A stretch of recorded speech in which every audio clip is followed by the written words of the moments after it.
My name is Norlen Perez Gonzalez. I left my house to plant my first church when I was 17. And at this moment in my life, at the age of 34, I'm on my 5th church plant, and the name of the church is MECAP. I started it 6 years ago. I came to this community where there are no believers, and now we have a church that has multiple sites, and in those 2 sites, we're ministering to more than 300 people at the moment. The vision of our ministry here is a vision of transformation. We love Cuba. We love the people of Cuba, and we want to see lives being transformed. We want to see families transformed, communities transformed. So one of our roles or focus is to mobilize, train, and send the church to the neighborhoods to fulfill the Great Commission. We already have over 200 small groups that meet, and those groups, we open them in non-believers' homes.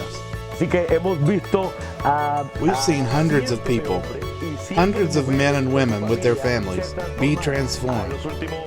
In the last 6 months alone, we have baptized people every month. And all that is to say that many people are coming to Christ, and their lives are being changed. They're being transformed. And that's the simple reason why we live. That's why I live. I think he doesn't understand the source of joy and encouragement he's been to my own life. At the age of 19, he was already on his 2nd church plant. So if young people listen to this, there's no excuse with age. He's planted his first church at 17. You get around this young pastor, it's kind of contagious. His passion to win his city for Christ is something that I would love to see in every pastor's heart and mind. God has given me a passion for non-believers, for people that don't know Christ, and to mobilize existing churches. It doesn't matter what denomination they're from, that they would go about and partake in the Great Commission, that they would go to the darkest places, and that they would be a shining light with the gospel.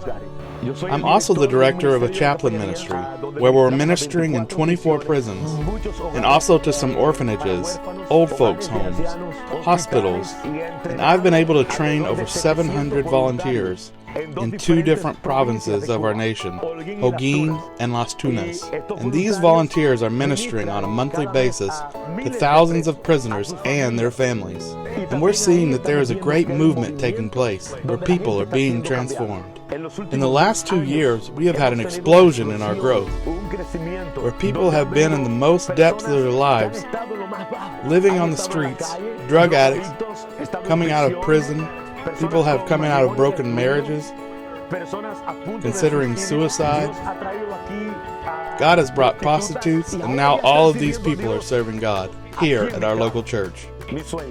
My dream is to see my nation of Cuba completely transformed, that they would continue serving God regardless of our economic circumstances, without caring about what the political atmosphere may be.